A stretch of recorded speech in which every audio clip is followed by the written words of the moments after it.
سفر تھا وہ گاؤں کے مدرسے سے اسلامیہ پرائمری اسکول، ہائی اسکول اور پھر شمال کالج سے انٹرمیڈیٹ۔ IIT مدراس سے میں نے انجینئرنگ کیا اور بینکاک میں ایشین انسٹیٹیوٹ آف ٹیکنالوجی سے میں نے ماسٹرز کیا۔ تو سارا بچپن کی تعلیم اور ماحول کے علاوہ سارا تعلیمی سفر انگلش میں ہی تھا اور ماڈرن ایجوکیشن کا تھا، لیکن جو ثقافتی اور تہذیبی پرورش ہوئی بچپن میں ماں باپ نے جو پرورش کی اور جو اساتذہ نے کی مدرسے کے مکتب کے، وہ ہمیشہ میرے ہم سفر اور میرے فکر کا حصہ ہے۔ اسی لیے یہ قدم میں نے یہاں اٹھایا اور اللہ تعالیٰ نے مجھے علم سے بھی نوازا، دولت سے بھی نوازا اور جیسا دیکھ رہے ہیں الحمدللہ صحت سے بھی نوازا ہے۔ مجھے 75 انہوں نے ایک سال جوڑ دیا، 74 ہے ایسا۔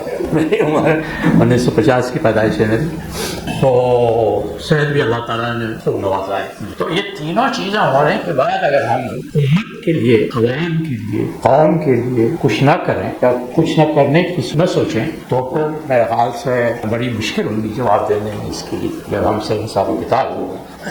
تو یہ فکر ہمیشہ میرے ساتھ تھی۔ تو میں نے یہاں پہ اسکول میں گاؤں میں ایک چھوٹا سا ایک حافظ جی کا مدرسہ تھا وہ، اور 20-25 گاؤں کے بچے سے پڑھتے تھے۔ وہ گاؤں والوں کے مشورے سے میں نے اس کو لے لیا، ان سے کہا کہ میں اب اس کی دیکھ بھال کروں گا اور اس کے سارے اخراجات، لوازمات، ساری چیز، اور میں نے بتایا ان کو کہ میری فکر کیا ہے، میں کیا کرنے جا رہا ہوں۔ بہرحال وہ سفر بہت اچھے میں شروع ہوا اور اس میں تھوڑی سی اس کی آپ کی جھلک دکھا کے پھر ہم آتے ہیں۔ جو ڈاکومنٹری آپ نے دیکھی ہے وہ 2016-17 میں بنی، تو 6 سال ہو گیا اس کے بعد کیا ترقی ہوئی ہے اور کیا ہم پیش کرنے والے ہیں۔ یہ پرانا ہے وہ گزر شاہ کا، یہ ہے ہمارا vision to revive the concept of excellent community, خیر امت۔ اللہ تعالیٰ نے سورہ آل عمران میں آیت 110 میں فرمایا ہے کنتم خیر امت اخرجت للناس تأمرون بالمعروف وتنہون عن المنکر وتؤمنون باللہ، تم سب سے بہترین امت ہو جسے لوگوں کے خیر کے لیے پیدا کیا گیا ہے اور تم برائیوں سے روکتے ہو، اچھائیوں کی ترغیب دیتے ہو اور اللہ پہ ایمان رکھتے۔ تو یہ ہمارا آئیڈیل، یہ ویژن ہے۔ اس ویژن کے تحت ہمیں سوسائٹی کو ٹرانسفارم کرنا، اور وہ ٹرانسفارمیشن تعلیم کے ذریعے ہی ہو سکتی ہے، کوئی دوسرا ذریعہ نہیں ہے۔ تعلیم کے علاوہ کوئی دوسرا ذریعہ نہیں ہے جس سے کسی سوسائٹی کو ٹرانسفارم کیا جا سکے، اس کو جہالت کے اندھیرے سے نکال کے علم کی روشنی میں لایا جا سکے۔ اور یہ ہے مشن۔ ویژن کو مشن میں کیسے تبدیل کیا جائے، یہ ہے کہ address the education activeness of the community, ان کی تعلیمی پسماندگی کو دور کیا جائے اور اکنامک، سوشل اور پولیٹیکل امپاورمنٹ کمیونٹی کی کام کیا جائے۔ اور تیسرا جو inculcate among members honour importance of hard work serving others and community, عوام کے اندر تعلیم کے ذریعے آنے والی نسل کے اندر محنت کی عزت، چاہے وہ جھاڑو لگانے والا محنت، اسکول میں صفائی کرنے والا ہو، ہمارا باتھ روم صاف کرتا ہو، یا مستری ہو، راجگیر ہو، یا انٹلیکچوئل ہو، جو بھی اپنے مقام کو محنت، ایمانداری اور لگن سے کرتا ہے اس کی عزت ہونی چاہیے۔ یہ ایک سبق دینا ہے آنے والی نسلوں کو، محنت کا احترام۔ جب تک کوئی معاشرہ محنت کا احترام نہیں کرے گا تو معاشرہ، اس معاشرے میں انصاف قائم نہیں ہو سکتا۔ یہ ایک کانسیپٹ ہے۔ اس کے بعد ہے موز respect and provision of physical environment into physical infrastructure of community by collective effort. آج کے دور میں انوائرمنٹ کے بارے میں بتانے کی کوئی ضرورت نہیں، سبھی جانتے ہیں۔ دہلی اور ممبئی جیسے شہروں میں سانس لینا دشوار ہے۔ تو انوائرمنٹ کی صفائی، اس کا خیال رکھنا، ہم کہتے ہیں، بچوں کو بتاتے ہیں، آپ سب لوگ جانتے ہیں، ہم بار بار یہ حدیث دہراتے ہیں کہ صفائی اللہ ایمان ہے، لیکن وہ صرف لفظی ہے یا کہ ہمارے عمل میں اس کا اظہار ہے کہیں؟ تو یہ ہمارے اس کا حصہ ہے مشن کا۔ اور چوتھا ہے to help the weaker and underprivileged section of society, especially in the field of education and school. جو ہمارے غریب، اتنا بڑا اسکول ہے، ہم نے اللہ تعالیٰ نے ہم کو نوازا، ہم نے اپنے پیسے سے بنا دیا انفراسٹرکچر، اور اس کو چلانا ہے، ہمارے بعد بھی چلانا ہے، تو وہ کیسے چلے گا؟ اور اس میں فیس اچھی، ہمارے یہاں بہت ہائی نہیں ہے نہ بہت لو ہے، میڈیم فیس ہے۔ مثال کے طور پر نرسری کی فیس تقریباً 700 روپے ہے اور انٹرمیڈیٹ کی فیس 1500۔ اگر آپ جوتی والوں سے مقابلہ کریں گے تو کم ہے، کسی اور ویسے چھوٹے اسکول سے مقابلہ ہوتا ہے۔ لیکن یہ فیس بھی اس طبقے کے لیے جو رکشا کھینچتا ہے یا پھل بیچتا ہے یا چھوٹے موٹے کاموں میں لگا ہوا ہے، روزی روٹی اس کی تنخواہ جس کی آمدنی 15-20-25 ہزار سے زیادہ نہیں ہے، اس کے لیے ممکن نہیں کہ یہ دے پائے۔ تو ہم نے اس کا ایک ماڈل نکالا ہے کہ ان بچوں کو ہم کم سے کم پرائمری اسکول تک یا 8th کلاس تک ان کو جو ہے اسپانسر کرائیں گے۔ ہمارے یہاں اس وقت بچوں کی تعداد 1500 سے اوپر ہے اس میں سے 300 بچے جو ہیں یا تو فلی اسپانسر ہے، پوری طرح سے معاف ہیں، اس میں تقریباً 160 بچے ہیں، اور یا پارشلی مطلب ان کی وہ ٹرانسپورٹ کر دیتے ہیں، سے فیس معاف ہے۔ اس طرح سے تقریباً 20 سے 25% بچے جو ہیں وہ اس طبقے سے ہیں جو فیس لینے کا متحمل نہیں ہو سکتا۔ تو یہ ایک سوشل رسپانسبلٹی ہے، ایک سماجی ذمہ داری ہے جو ہماری ماڈل کا حصہ ہے۔ یہ میرا تعلیمی سفر جسے میں نے بتایا، میں ملیشیا میں ایک بہت بڑی کمپنی کا چیف ایگزیکٹو آفیسر تھا، اور 2011 میں نے ریٹائرمنٹ لیا، ارلی ریٹائرمنٹ، اور اپنے آپ کو اس وقت سے تعلیم کے لیے میں نے وقت دیا، پچھلے سمجھنے کے 9-3 سال سے۔ اس سے پہلے بھی کر رہا تھا کام، لیکن پارٹ ٹائم تھا، اب اس فل ٹائم 2011 سے۔ تو میں شبلی اکیڈمی کا ممبر ہوں، اور شبلی میں URCA چل رہا ہے اس وقت کی، جس کا اس کا بھی ایڈوائزر ہوں، اور بہت ساری وہ ہیں ذمہ داریاں ہیں جی۔ یہ میں ابھی بیان کر دیا ہے۔ نیکسٹ ون، یہ جو ہے ہمارا نرسری اسکول ہے۔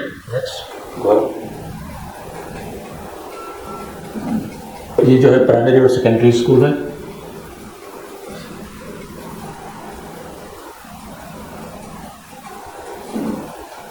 دیکھیے یہ صرف میرے اپنے ذہن کی وہ ہے، میں نے جتنے بڑے ہمارے انٹلیکچوئلس ہیں، سر سید شبلی، علامہ اقبال، احمد فرائی، اور جو سائنٹسٹ ہیں، میتھمیٹیشینس ہیں، ایک سلیکٹ پورٹریٹ خود بنوایا ہے اور لگایا ہے، اور بچوں کو ان کی پوری کی جتنی تصانیف ہیں، ان کا جو کام ہے، جس وجہ سے وہ مشہور ہوئے، وہ ساری چیزیں وہاں درج ہیں، اور بچوں کو، ٹیچروں کو ہدایت ہے ان کو پڑھیں، ان کو سمجھیں۔ یہ تاریخ کا حصہ ہے ضرور ہے، لیکن ان کی وجہ سے ہم علم کی معراج پہ پہنچے، تو ان کے بارے میں جاننا بہت نہایت ضروری ہے۔ کمپیوٹر لائبریری، علامہ اقبال ڈے، علامہ شبلی ڈے، سید ڈے ہمارے یہاں باقاعدگی سے منایا جاتا ہے، اور بچوں کو معیاری پروگرام ہوتا ہے، انگلش اور اردو دونوں میں۔ لیکن جہاں تک تعلیم کا معاملہ ہے تو ایک مسلم معاشرے کے لیے آپ تعلیم مسلم معاشرے بلکہ ہمارے علاقے کے مسلم معاشرے، ہندوستانی مسلم معاشرے کے لیے، کیونکہ ہم وہیں پہ ہیں، تو اسی کے تناظر میں ہم کو بات کرنی ہے۔ میری فکر میں 3 حصے ہیں تعلیم میں۔ نمبر 1 دینی تعلیم، اس کے بغیر ہماری اسلامی شخصیت بن ہی نہیں سکتی، تعلیم اور تربیت دونوں۔ دوسرا حصہ ہے اردو زبان کی تعلیم، کیونکہ ہمارا سارا تہذیبی اثاثہ، ہماری ساری تاریخ، سارا دینی ادب، دینی اثاثہ سب اردو زبان ہے، اور کسی قوم کو زندہ رکھنے کے لیے اس کی زبان کا ہونا بہت ضروری ہے۔ اگر اس کی زبان لے لی جائے تو پھر وہ ایک طرح سے ان کا تیرا ہو جاتا ہے، تو اس لیے اردو زبان پہ ہمارا اتنا ہی فوکس ہے جتنا انگلش میں ہے۔ اور تیسرا عنصر ہے ماڈرن انگلش میڈیم ایجوکیشن۔ یہ ہماری ضرورت ہے، کیونکہ آج کی انٹرنیشنل لیول پہ، آج کے دور میں بغیر اچھی انگلش زبان کے آپ کو بھلے ہی کتنی مہارت کیوں نہ ہو اپنے فن، آپ کسی کو اپنے فن کا مظاہرہ نہیں کر سکتے، اس کو کنونس کر سکتے ہیں کہ آپ کو آتا ہے۔ آپ کے پاس زبان ہی نہیں، کوئی زبان ہی تو میڈیم ہے جس کے ذریعے آپ ایک دوسرے کو معلومات بیان پہنچاتے ہیں۔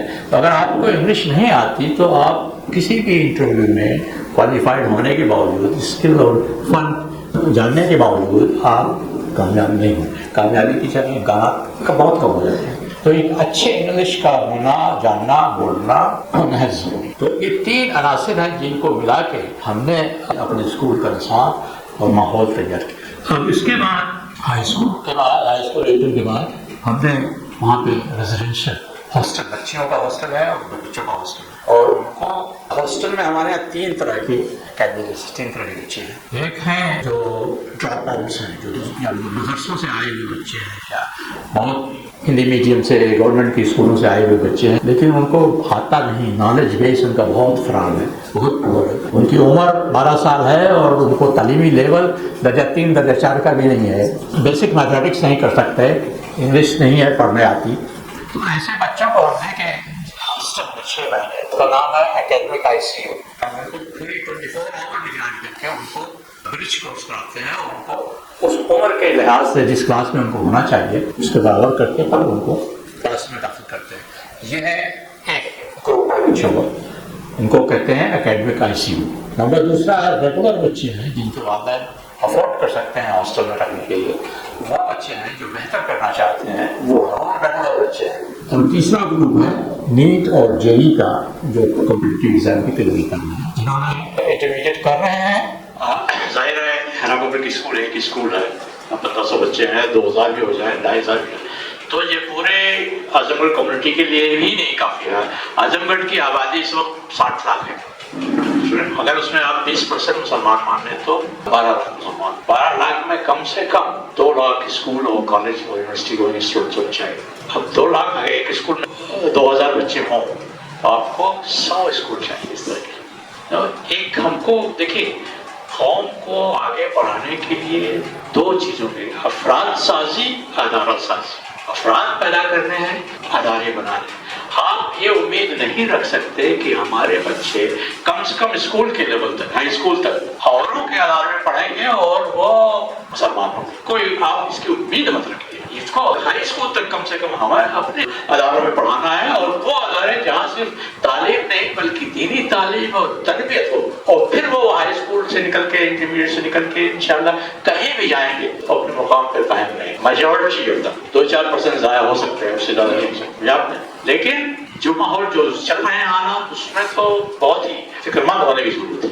تو ہمیں اس علاقے میں الحمدللہ بڑا مردود علاقہ ہے, بڑا زرخیز علاقہ ہے آپ کا. میں بچپن سے نام سنتا تھا چاند پٹی کے بعد پہلی بار زندگی میں اتفاق ہوا یہاں آنے کا, اور یہاں کے واقعات پہ رہے اور وہ بھی ہوا کرتے تھے. ہم بچپن میں ہم سنائے جاتے تھے. تو اس طرح کی ادارہ سازی ہر علاقے کی ضرورت ہے. اب وہ کیسے ہوتی, دیکھیے ہم کو اپنے اخراجات, اپنے جو بھی ہمارے پاس اثاثہ, جو بھی ذرائع, جو بھی ریسورسز اللہ تعالیٰ اس کو پرائرٹائز کرنا پڑے گا. ہماری پرائرٹی کیا ہے, ترجیحات ہماری کیا ہے. شادی بیاہ ترجیحات ہے یا قوم کو تعلیم دینا ترجیحات. شادی تو مسجد میں نکاح ہو سکتا ہے, 10-20 لوگوں کو تھوڑی سی ضیافت میں سارا کام ختم ہو سکتا ہے. تو یہ ساری تحریکیں چلانی پڑیں گی. سارے یہ وقتدار اپنے اسامہ اور اسکندر اسماعیل صاحب, یہ لوگ بیچارے کوشش کر رہے ہیں, جہاں تک وہ کر رہے ہیں. ان کا ساتھ دینے کی ضرورت ہے. اس طرح کے ادارے تنظیمیں بنانے کی ضرورت ہے, اور ہر گاؤں میں کام کرنے کی ضرورت ہے, اور آنے والی نسلوں کو ہر طرح کی تعلیم سے, دینی تعلیم, اخلاقی تعلیمی تربیت اور ماڈرن ایجوکیشن, اردو زبان کی تعلیم, ان سارے تعلیموں سے مسلح کرنے کی ضرورت ہے. انشاءاللہ دیکھیے اس سے برے دن آئے ہیں کہ کوئی ابھی تو کوئی ایسا برا دن نہیں ہے. میں کہہ رہا ہوں 1857 کو لے لیجیے, 1947 کو لے لیجیے, اور پورے عالم اسلام کو دیکھیں تو ایسا لگ رہا تھا 13ویں صدی میں کہ اسلام کا سورج ہی غروب ہو جائے. وقتات پہ جب الٹا گیا تو دریا دجلہ فرات کا پانی سرخ ہو گیا, اتنے خون سی ہوئی. بنو عباسیہ کا آفتاب ہی غروب ہو گیا. اس کے بعد اللہ تعالیٰ نے انہیں کو مسلمان کر دیا. پاسمہ مل گئے کعبے کو صنم خانے سے, اور اس کے بعد ان کا بھی خاتمہ ہوا. مصر میں جا کے نور الدین زنگی, محمد الدین زنگی اور سلطان محمود نے منگولوں کو وہاں سیلاب روکا. ہندوستان میں سلطان التمش نے روکا. تو اس طرح سے آپ جب خود آگے قدم بڑھائیں گے تو ہی اللہ تعالیٰ مدد کرے گا. تو ہمیں خود آگے بڑھنے کی ضرورت ہے, اور اپنے دل سے خوف نکالنا ہے. ہمیں کسی اللہ کے سوا کسی کا خوف نہیں ہونا چاہیے. یہ زندگی ایک بار ملے گی, بار بار نہیں ملے گی. موت ہے تو آئے گی کسی کو, تو پھر خوف کس بات کا ہے. ہم جب ہمارے دل سے خوف نکل جائے گا اور ہم ایمان کی روشنی میں سوچنا شروع کریں گے تو صحیح سے کچھ سیکھیں گے. ورنہ ہم وہی کریں گے, کوئی آ گیا نیتا تو اس کے سامنے ہاتھ چھوڑ دیں گے, کچھ اور بھی کر دیں گے. لیکن اگر ہم اپنے مقام پر قائم ہیں, سیلف کانفیڈنس آتا ہے کیسے؟ علم سے آتا ہے. اگر آپ کے پاس علم ہے تو آپ کے اندر سیلف کانفیڈنس بھی ہوگا, خود اعتمادی بھی ہوگی, اور خود اعتمادی ہوگی تو خوف نہیں ہوگا. تو ہمیں خوف کو نکالنا ہے, خود اعتمادی کو پیدا کرنا ہے, اور پھر اس بات کو آگے بڑھانا ہے کہ ہمیں ہر علاقے میں ایک ایسا منظم تعلیمی نظام ہو. میں اب زیادہ وقت نہیں لوں گا. آپ کا بہت بہت شکریہ اسامہ کا, انہوں نے آپ لوگوں کو یہاں بلایا اور آپ لوگ آئے. آپ لوگوں کا بہت بہت شکریہ. انشاءاللہ پھر وقت ہوگا, پھر زندگی نے وفا کیا تو ملاقات ہوگی. راستوں کے سناٹے, منزلوں کی دشواری, راستوں کے سناٹے, منزلوں کی دشواری ہیں تمام اندیشے قدم بڑھانے تک. اس بات کو کیا جانے ساحل کے تماشائی, اس بات کو کیا جانے ساحل کے تماشائی, ہم ڈوب کے سمجھے ہیں دریا تری گہرائی. حادثہ وہ جو ابھی پردے افلاک میں ہے, عکس اس کا میرے آئینے ادراک میں ہے. نہ ستارے میں ہے, نئے گردش افلاک میں ہے, تیری تقدیر تیرے نالے بے باک میں ہے.